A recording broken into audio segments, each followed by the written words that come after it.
അല്ല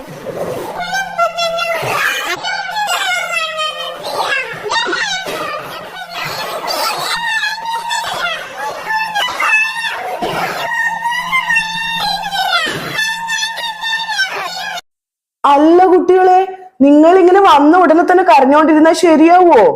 വീട്ടിൽ പോണം എന്ന് പറഞ്ഞോണ്ടിരുന്നാ മതിയോ? പഠിക്കണ്ടേ? അയ്യോ കുട്ടികളെ, ദാ ആ സ്ലൈഡ്സും സീസോയൊന്നും ഇപ്പൊ ഉപയോഗിക്കാൻ പറ്റില്ല കേട്ടോ. അതൊക്കെ ഫ്രൈഡേ ലാസ്റ്റ് പീരീഡ് മാത്രം. എന്റെ കുട്ടി ഇപ്പോഴും കരഞ്ഞുകൊണ്ടിരിക്കുന്നുണ്ടോ എന്തോ. സ്കൂളായിട്ട് സെറ്റ് ആകുമോ എന്തോ. ആദ്യം തന്നെ ആൽഫബറ്റ്സ് അല്ലേ കുട്ടികളെ പഠിപ്പിക്കേണ്ടത്. അപ്പൊ ഇന്ന് തന്നെ എ എന്ന് എഴുതിയിട്ട് ഡയറക്റ്റ് അങ്ങോട്ട് എഴുതാൻ പറയാം.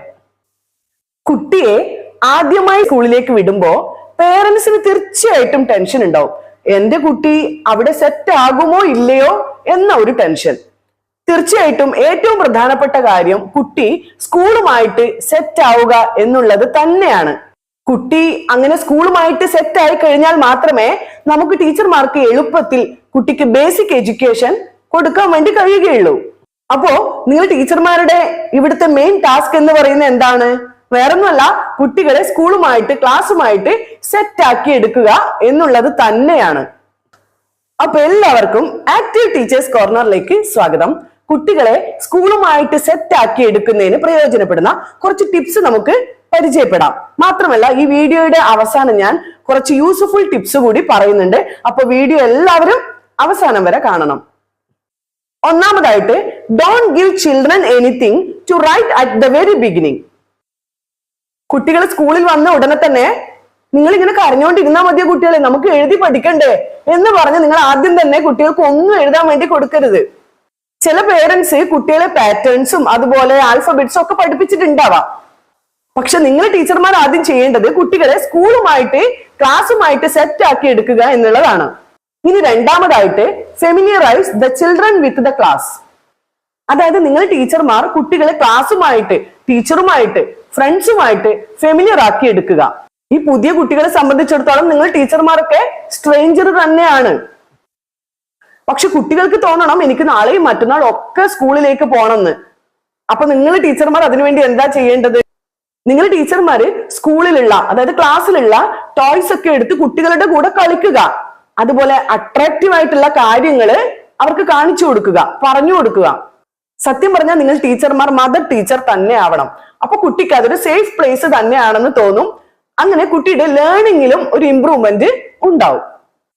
അടുത്തതായിട്ട്, provide games and activities for children to enjoy at school. അതായത് ഇപ്പോ എല്ലാ കുട്ടികളുടെ വീട്ടിലും സീസോയും സ്ലൈഡ്സും അങ്ങനെ ഒന്നും കളിക്കാൻ ഉണ്ടാവില്ല. അപ്പോ നിങ്ങൾ സ്കൂളിലുള്ള ഇത്തരം കളിക്കാനുള്ള കാര്യങ്ങളൊക്കെ കുട്ടികൾക്ക് കൊടുക്കണം. അപ്പൊ കുട്ടിക്ക് തോന്നും എനിക്ക് ഈ സ്ഥലത്ത് എന്റർടൈൻ ചെയ്യാം, കളിക്കാം, പിന്നെ കുറച്ച് പഠിക്കാം, പിന്നെ ടീച്ചറുടെ കൂടെ കുട്ടികളുടെ കൂടെ പാട്ട് പാടാം, അങ്ങനെയൊക്കെ കുട്ടിക്ക് തോന്നും. അപ്പൊ ഈ കുട്ടികളുടെ മനസ്സിലുണ്ടല്ലോ ഞാൻ വീട്ടിൽ നിന്ന് ഒരുപാട് ദൂരെയൊക്കെ വന്നിട്ടുണ്ട് എന്നുള്ള ഒരു പേടിയൊക്കെ ഉണ്ടാവും. അപ്പൊ അതൊക്കെ മാറ്റാൻ നിങ്ങൾ ടീച്ചർമാർ ഇങ്ങനെയൊക്കെ ചെയ്യണം. അപ്പൊ കുട്ടികള് സ്കൂളുമായിട്ട് ക്ലാസ്സുമായിട്ട് സെറ്റ് ആകും. അടുത്തതായിട്ട്, ഡോണ്ട് ബി ടു സ്ട്രിക്റ്റ്. ചില കുട്ടികളുണ്ടല്ലോ ക്ലാസ്സിൽ അവരുടെ സീറ്റിലൊന്നും ഇരിക്കില്ല, അവരിങ്ങനെ അങ്ങോട്ടും ഇങ്ങോട്ടും, അതായത് ക്ലാസ് മൊത്തം ഇങ്ങനെ നടന്നുകൊണ്ടിരിക്കും. അപ്പൊ ആദ്യം തന്നെ നിങ്ങൾ കുട്ടികളോട് അവിടെ തന്നെ ഇരിക്കണം എന്നൊന്നും വാശി പിടിക്കാൻ പാടില്ല. അങ്ങനെയൊന്നും സ്ട്രിക്റ്റ് ആയിട്ട് ആദ്യം തന്നെ നിങ്ങൾ കുട്ടികളോട് ഒരിക്കലും പറയാൻ പാടില്ല. കുറച്ച് ദിവസം കഴിയുമ്പോൾ നിങ്ങൾക്ക് സ്നേഹത്തോടെ കുട്ടികളോട് പറഞ്ഞു കൊടുക്കാം, എല്ലാവരും പഠിക്കുന്ന സമയത്ത് ഇങ്ങനെ ഇരിക്കണം, ഭക്ഷണം കഴിക്കുന്ന സമയത്ത് ഇങ്ങനെ ഒരുമിച്ചിരിക്കണം എന്നൊക്കെ കുട്ടികളോട് പറഞ്ഞു കൊടുക്കാം. അങ്ങനെ മറ്റു കുട്ടികളൊക്കെ അവരവരുടെ സീറ്റിൽ ഇരുന്ന് കാര്യങ്ങളൊക്കെ ചെയ്യുമ്പോൾ ബാക്കി കുട്ടികളും, അതായത് ഇങ്ങനെ ഓടിക്കളിക്കുന്ന കുട്ടികളും അവരുടെ സീറ്റിൽ ഇരിക്കാൻ വേണ്ടി തുടങ്ങും. അങ്ങനെ കുട്ടികള് ക്ലാസ്സുമായിട്ടും മറ്റു കുട്ടികളുമായിട്ടും ടീച്ചറുമായിട്ടും ഫെമിലിയർ ആയി കഴിയുമ്പോൾ നിങ്ങൾക്ക് കുട്ടികളെ പഠിപ്പിക്കാൻ വേണ്ടി തുടങ്ങാം. അപ്പോ നിങ്ങൾ ടീച്ചർമാരെ എങ്ങനെയാണ് ആദ്യം തന്നെ പഠിപ്പിക്കേണ്ടത്? ആദ്യം തന്നെ ആൽഫബറ്റ്സ് ആണോ പഠിപ്പിക്കുക? അല്ല അല്ലെ, നിങ്ങൾ പുതിയ ടീച്ചർമാർക്ക് അറിയുന്നുണ്ടാവും പലതരത്തിലുള്ള ആക്ടിവിറ്റീസിലൂടെ നിങ്ങൾ സ്റ്റാൻഡിംഗ് ലൈനും സ്ലീപ്പിംഗ് ലൈനും സ്ലാൻഡിംഗ് ലൈനും അതുപോലെ കേർവ്സും ഒക്കെയാണ് ആദ്യം തന്നെ പഠിപ്പിക്കേണ്ടത്. ഇനി നിങ്ങൾ ടീച്ചർമാർക്ക് കുട്ടികളെ എങ്ങനെ ആൽഫബറ്റ്സ് ഒക്കെ എഴുതാൻ പഠിപ്പിക്കാം എന്നതിനെ കുറിച്ച് ഒരു വീഡിയോ വേണമെന്നുണ്ടെങ്കിൽ ഈ വീഡിയോയുടെ താഴെ കമന്റ് ചെയ്യണം കേട്ടോ. ഞാൻ വേണമെങ്കിൽ വീഡിയോ അപ്ലോഡ് ചെയ്യാം. ഇനി ഞാൻ നേരത്തെ പറഞ്ഞ കുറച്ച് യൂസ്ഫുൾ ടിപ്സ് പറയാം. അതായത് ഞാൻ നേരത്തെ പറഞ്ഞ പോലെ ആദ്യമായിട്ട് കുട്ടിയെ സ്കൂളിലേക്ക് വിടുമ്പോൾ പേരൻസിന് പലതരത്തിലുള്ള ടെൻഷൻ ഉണ്ടാവും. അതായത് എന്റെ കുട്ടി സ്കൂളുമായിട്ട് സെറ്റ് ആവുമോ, അതുപോലെ ടീച്ചർ കാണിച്ചു കൊടുക്കുന്ന ആക്ടിവിറ്റീസിലൊക്കെ കുട്ടി പാർട്ടിസിപ്പേറ്റ് ചെയ്യുന്നുണ്ടോ, അല്ല വെറുതെ ഒരു മൂലക്ക് ഇരിക്കുകയാണ് ചെയ്യുന്നത്, അങ്ങനെയുള്ള ഒരുപാട് ടെൻഷൻ പേരൻസിന് ഉണ്ടാവും. അപ്പൊ നിങ്ങൾ ടീച്ചർമാരുണ്ടല്ലോ, ഈ പേരൻസിനൊക്കെ ഉൾപ്പെടുത്തിക്കൊണ്ട് ഒരു വാട്സപ്പ് ഗ്രൂപ്പ് ഉണ്ടാക്കുക. എന്നിട്ട് നിങ്ങൾ ക്ലാസ്സിൽ കുട്ടികളെ കൊണ്ട് ചെയ്യിപ്പിക്കുന്ന ആക്ടിവിറ്റീസിന്റെ വീഡിയോസും ഫോട്ടോസും ഒക്കെ ആ ഗ്രൂപ്പിൽ പോസ്റ്റ് ചെയ്യാം. ഇത് കാണുന്ന പേരൻസിന് തീർച്ചയായിട്ടും അവരുടെ ടെൻഷൻ മാറിക്കിട്ടും, അവര് ഹാപ്പി ആവും. അതുപോലെ ഈ പേരൻസ് തീർച്ചയായിട്ടും തങ്ങളുടെ കുട്ടികളോട് ഓരോ ദിവസത്തെ കാര്യങ്ങൾ അവരോട് അന്വേഷിച്ച് അറിയുന്നുണ്ടാവും. അതായത് മോനെ ഇന്ന് എന്താണ് പഠിപ്പിച്ചത്, ടീച്ചർ എന്താണ് പറഞ്ഞത്, എന്ത് ആക്ടിവിറ്റിയാണ് ചെയ്യിപ്പിച്ചത്, അങ്ങനെയുള്ള കാര്യങ്ങളൊക്കെ പേരൻസ് ചോദിക്കും. അപ്പൊ നന്നായിട്ട് സംസാരിക്കുന്ന കുട്ടികള് അതിന് നല്ലതുപോലെ ഉത്തരം പറഞ്ഞു കൊടുക്കും. പക്ഷെ ചില കുട്ടികൾ അത്രയ്ക്കൊന്നും സംസാരിക്കാൻ പറ്റുന്നുണ്ടാവില്ല. അപ്പൊ അങ്ങനെയുള്ള പേരൻസിന് ഒരു കൺഫ്യൂഷൻ, ഒരു ഡൗട്ട് ഒക്കെ വരും. അപ്പൊ നിങ്ങൾ ടീച്ചർമാരെ ഈ ഗ്രൂപ്പിൽ ഇങ്ങനെ ഫോട്ടോസും വീഡിയോസും ഒക്കെ അപ്ലോഡ് ചെയ്യുമ്പോൾ പേരൻസിന് അതിനുള്ള ഉത്തരവും കിട്ടും. പിന്നെ നിങ്ങൾ ടീച്ചർമാരുണ്ടല്ലോ, കുട്ടികളെ തുടക്കത്തിലും എപ്പോഴും എന്ത് തന്നെ ചെയ്യാൻ ശ്രമിച്ചാലും, അതായത് അവരുടെ ലേണിംഗുമായിട്ട് ബന്ധപ്പെട്ടിട്ടുള്ള എന്ത് നല്ല കാര്യം ചെയ്യാൻ വേണ്ടി ശ്രമിച്ചാലും നിങ്ങൾ അവരെ തീർച്ചയായിട്ടും മോട്ടിവേറ്റ് ചെയ്യുക. കുട്ടികൾക്ക് സ്റ്റാറും അതുപോലെ സ്മൈലിയും ഒക്കെ കൊടുത്ത് കോൺഫിഡന്റ് ആക്കുക. മറ്റുള്ള കുട്ടികളുടെ മുന്നിൽ വെച്ച് നിങ്ങൾ ടീച്ചർമാര് അവർക്ക് ക്ലാപ്പ് കൊടുക്കുക. പിന്നെ ഫ്രണ്ട്സിനെ കൊണ്ട് ക്ലാപ്പ് ചെയ്യിപ്പിക്കുക. തീർച്ചയായിട്ടും ഓരോ കുട്ടിയും മോട്ടിവേറ്റ് ആകും.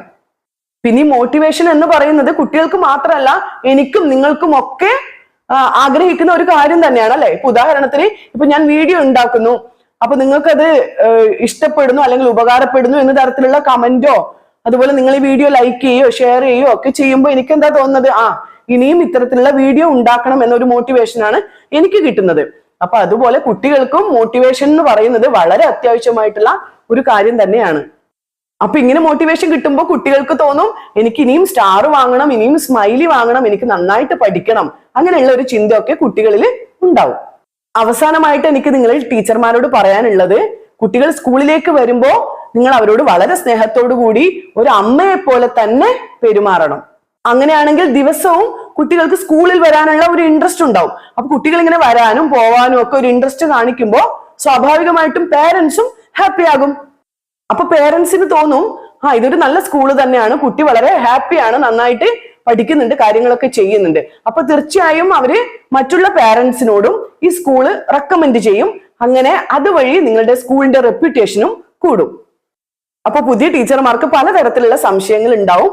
അപ്പോ കുറച്ചെങ്കിലും നിങ്ങളുടെ ഡൗട്ട് ക്ലിയർ ചെയ്യാൻ വേണ്ടിയിട്ട് ഈ ഒരു വീഡിയോ ഉപകാരപ്പെടും എന്ന് തന്നെയാണ് എൻ്റെ ഒരു വിശ്വാസം.